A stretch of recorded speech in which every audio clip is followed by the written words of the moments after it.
Imagine you could grab a cosmic camera and turn the zoom wheel from entire universe all the way down to smallest thing we know. That is what we are about to do. Let's start at the widest possible view. The observable universe. A bubble of space about 93 billion light years across. A light year is how far light travels in a year. Even at 186,000 miles per second, it takes billions of years to cross this vastness.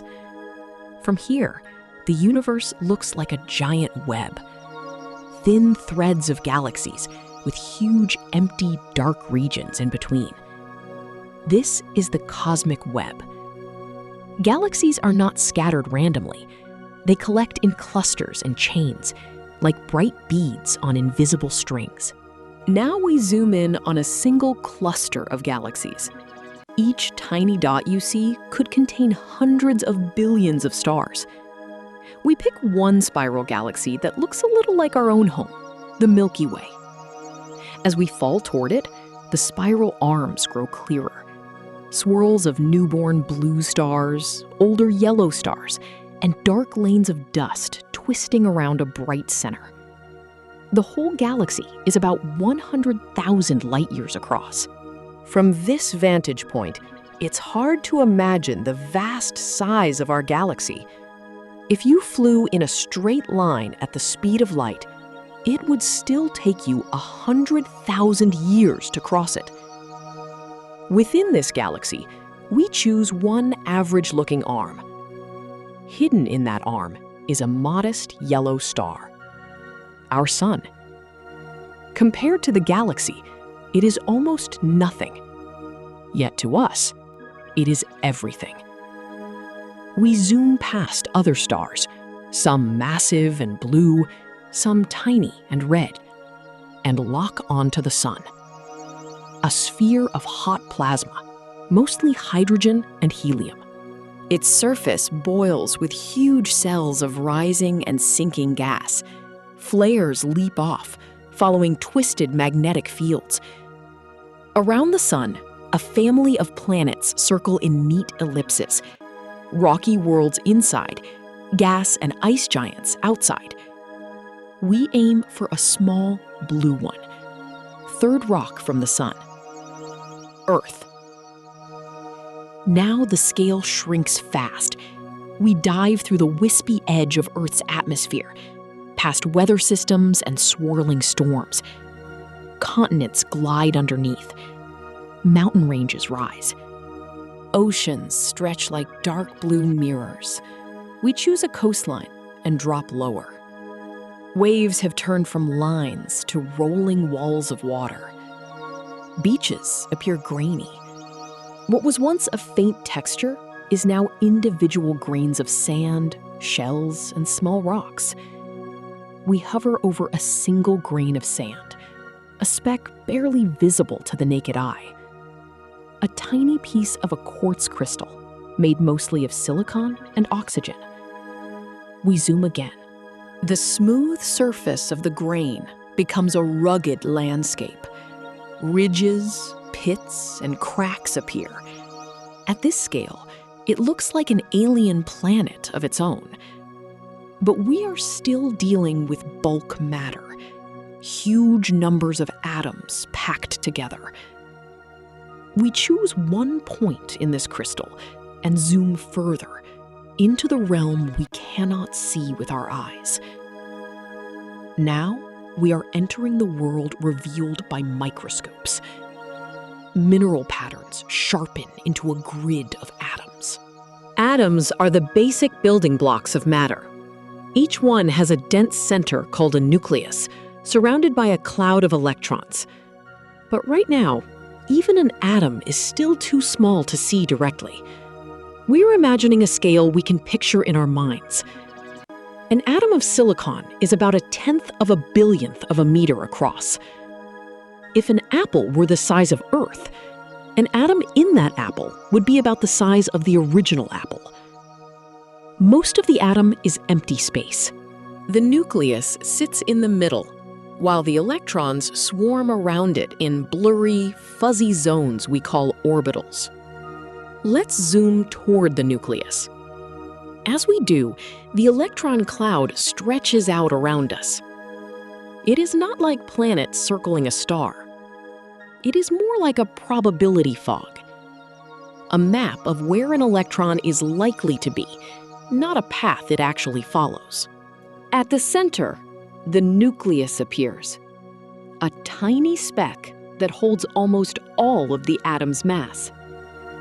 For silicon, this little dot contains 14 protons and 14 or more neutrons, depending on the version of silicon. We move closer until individual protons and neutrons come into view. These are called nucleons. Each one is about a femtometer across. That is a millionth of a billionth of a meter. If an atom were the size of a stadium, a proton would be like a tiny grain of sand floating at the center. You might think we have reached the end, but there is still more structure hidden inside. Protons and neutrons are not fundamental. They are made of even smaller particles. Now we zoom into a single proton. Its smooth surface blurs and then resolves into 3 main points inside. These are quarks. They are held together by particles called gluons.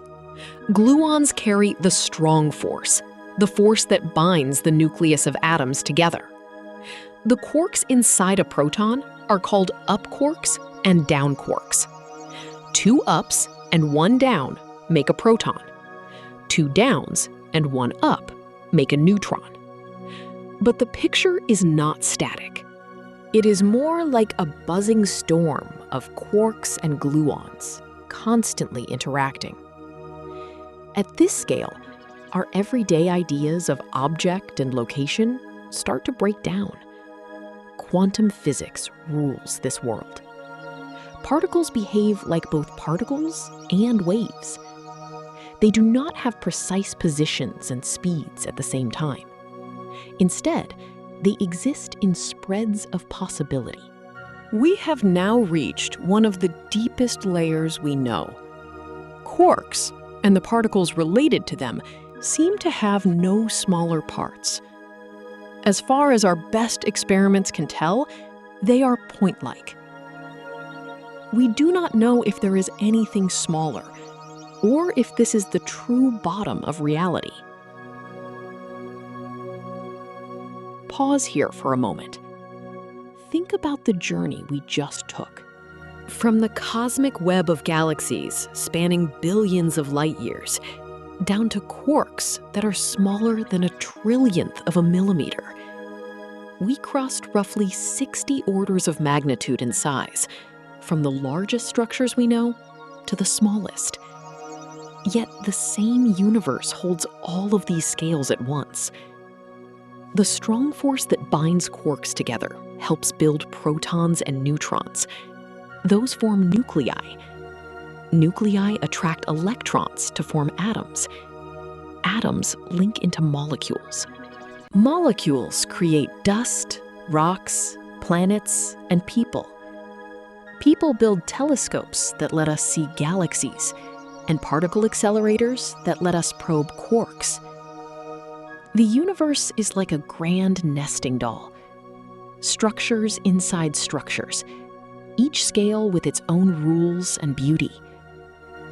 On the largest scales, gravity sculpts the cosmic web. On the human scale, chemistry and biology shape life. On the smallest scales, quantum fields shimmer and give rise to particles. Every time we zoom, our intuition has to adjust. Galaxies move through space like slow, graceful dancers. Atoms jiggle restlessly. Quarks and gluons flicker with high-energy chaos. Time, distance, and motion feel very different at each level. But there is also unity. The same basic laws of physics apply everywhere. The constants in our equations do not care if you are in a distant galaxy or inside a single atom of sand. The details change, but the deep rules seem to stay the same. As we mentally zoom out again, picture the scales snapping back into place. Quarks clump into protons and neutrons. Protons and neutrons gather into nuclei. Electrons swirl in clouds, building atoms. Atoms bond into crystalline structures. Crystals join to make grains of sand. Sand forms beaches on a tiny blue planet. That planet circles an ordinary star. The star orbits the center of a galaxy. The galaxy drifts along the threads of the cosmic web, one of trillions in the observable universe. And through all of this, there is you, watching and thinking about your place in this grand chain of scales. Made of quarks, living on a planet, inside a galaxy, inside a universe that may be even larger than what we can see. From galaxies to quarks, we have only begun to explore. The next time you look up at the night sky or down at a grain of sand, remember, you are part of this cosmic zoom, both observer and participant, in a universe that is vast beyond imagination and intricate beyond belief.